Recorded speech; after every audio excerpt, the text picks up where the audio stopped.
नमस्कार दोस्तों, स्वागत है आपके अपने यूट्यूब चैनल नैतिक पथ क्लासेस पर। दोस्तों, हम जो कंप्यूटर का सिलेबस करवा रहे हैं और ये कंप्यूटर का सिलेबस जो हाल ही में 3 फरवरी से लेकर 7 फरवरी के बीच जो हरियाणा CPLO का एग्ज़ाम होने जा रहा है, उसी से रिलेटेड ये टॉपिक करवाए जा चुके हैं। 3 टॉपिक हमने करवा दिए हैं, MS ऑफिस, आर्टिफिशियल इंटेलिजेंस और डेटाबेस मैनेजमेंट सिस्टम। आज है चौथा टॉपिक और पांचवा टॉपिक, इंटरनेट और नेटवर्किंग हम दोनों एक साथ पढ़ाएंगे। और आप थंबनेल से भी आपको पता लग गया होगा, तो आइए शुरू करते हैं। इंटरनेट इंटरनेट क्या होता है? Network of networks is called internet. Internet का मीनिंग क्या होता है? इंटरनेट का मीनिंग होता है कि इन्फॉर्मेशन को आदान प्रदान करना, मतलब सेंड और रिसीव करना क्या कहलाता है? इंटरनेट कहलाता है।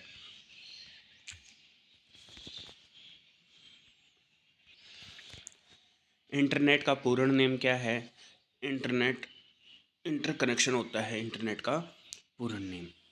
1967 में अमेरिकन एजेंसी के द्वारा अमेरिकन मिलिट्री के लिए आरपानेट का डिज़ाइन किया गया था। किसके लिए? अमेरिकन एजेंसी के लिए फर्स्ट टाइम। और आरपा की फुल फॉर्म क्या होती है? एडवांस सर्च प्रोजेक्ट एजेंसी होती है। ARPANET first packet switching network है जिसे इंटरनेट शुरू हुआ। इसी के ही माध्यम से, आरपानेट के माध्यम से इंटरनेट की शुरुआत हुई। First computer network NSF net था। NSF नेट मतलब नेशनल साइंस फाउंडेशन नेटवर्क का 1980 में एजुकेशन रिसर्च नेटवर्क के रूप में किया गया था। मतलब कि NSF नेट के द्वारा किसके रिसर्च के लिए किया गया था? तो ये एजुकेशन रिसर्च के लिए किया गया था। आरपानेट व NSF नेट द्वारा इंटरनेट को कॉमर्शियल पर्पज़ के लिए यूज किया गया था, जिसे इंटरनेट 1980 में इंफॉर्मेशन के लिए यूज किया जाने लगा। आरपानेट और NSF किसके द्वारा इंटरनेट को कमर्शियल पर्पज़ के लिए कब यूज किया गया? 1980 में। फादर ऑफ इंटरनेट किसे कहा जाता है? वो कहा जाता है वेंटॉन जी सर्फ। और शेयर इंफॉर्मेशन विद किस? TCP और IP, मतलब कि ट्रांसफ़र कंट्रोल प्रोटोकॉल और इंटरनेट प्रोटोकॉल। और ये कौन थे विंस्टन जी सर्फ? ये अमेरिकन नेटवर्क इंजीनियर थे। मदर ऑफ इंटरनेट किसे कहा जाता है? फादर तो एग्जैक्टली सबको पता होगा, बट मदर का भी पता होना चाहिए आपको लोगों को। ये कौन थी? रेडिया जी पार्लमैन। ये कौन थी? ये विंडसर जी सर्फ के साथ ही काम कर रही थी उसी टीम में, तो उसी टीम की मेंबर थी ये। इंफॉर्मेशन शेयर विद नेटवर्क बीज, इन्होंने क्या काम किया था? जो नेटवर्क बीज है उनके साथ इंफॉर्मेशन शेयर किया। और ये भी नेटवर्क इंजीनियर थी। कहाँ पे? अमेरिका में।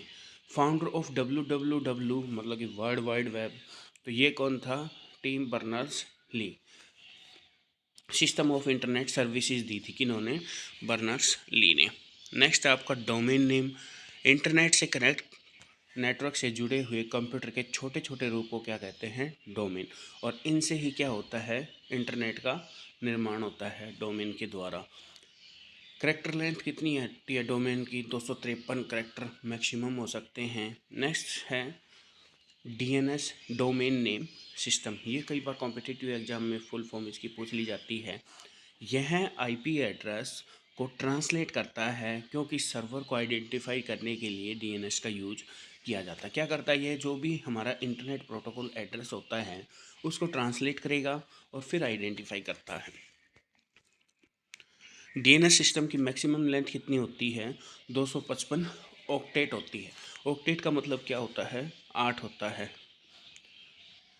ISP, ये भी कभी और एग्जाम में फुल फॉर्म पूछ ली जाती है, तो इसका होता है इंटरनेट सर्विस प्रोवाइडर।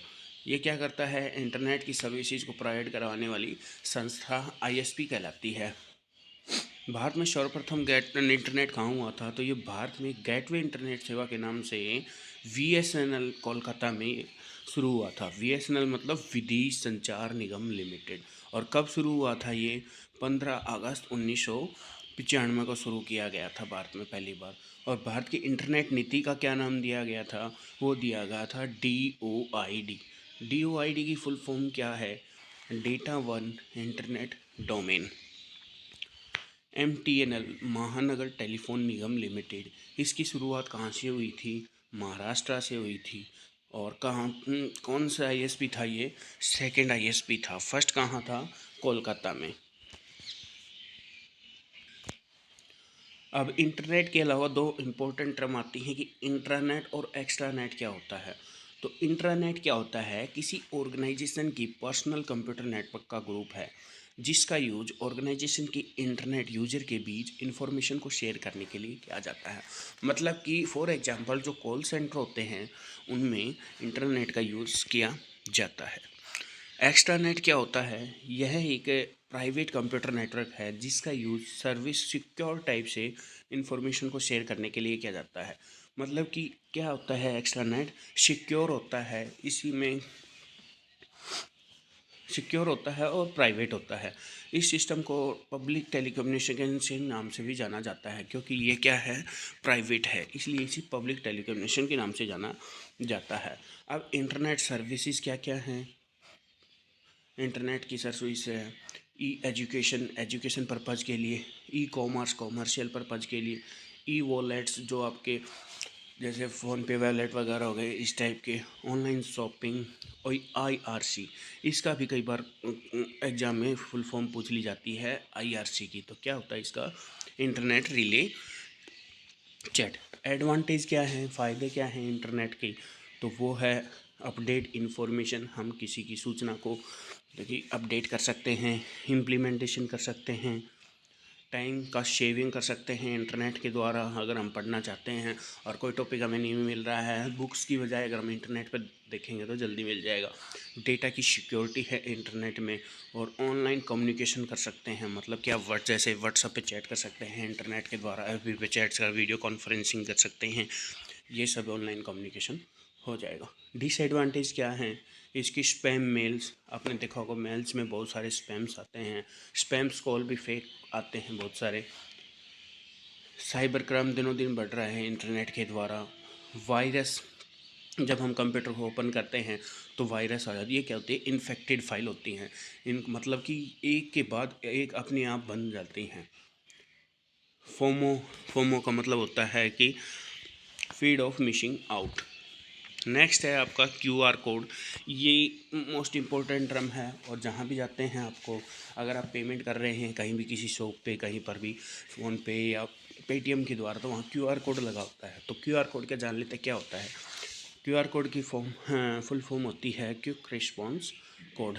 और क्यूआर कोड क्या है, ये एक जापानी स्क्वायर बार कोड है और 3 डोमेन से मिलकर बना हुआ है।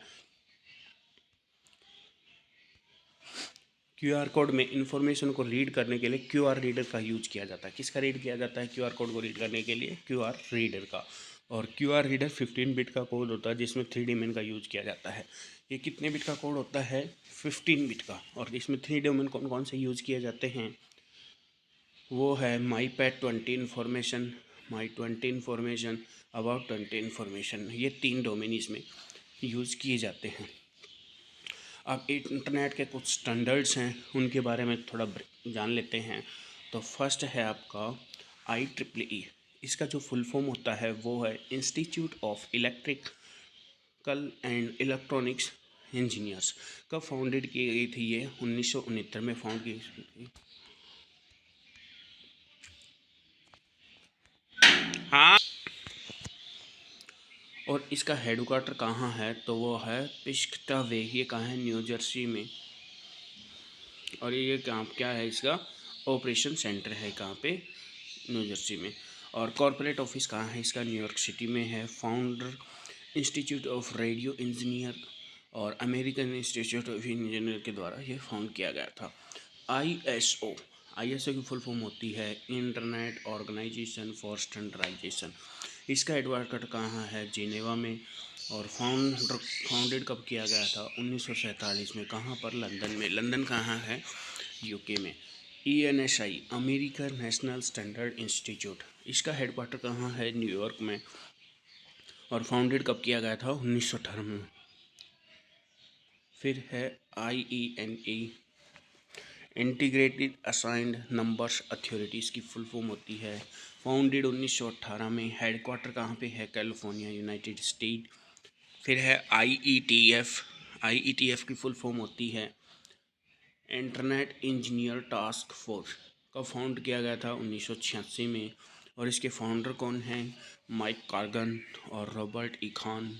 हेडक्वार्टर कहाँ है, फ्रोमेंट में, और ये कहाँ है, कैलिफोर्निया में, और किस पर्पज़ के लिए किया गया था, यूज़ फॉर प्रोटोकॉल्स के लिए, प्रोटोकॉल्स के लिए इसको यूज़ किया गया था। नेक्स्ट है आपका ITU।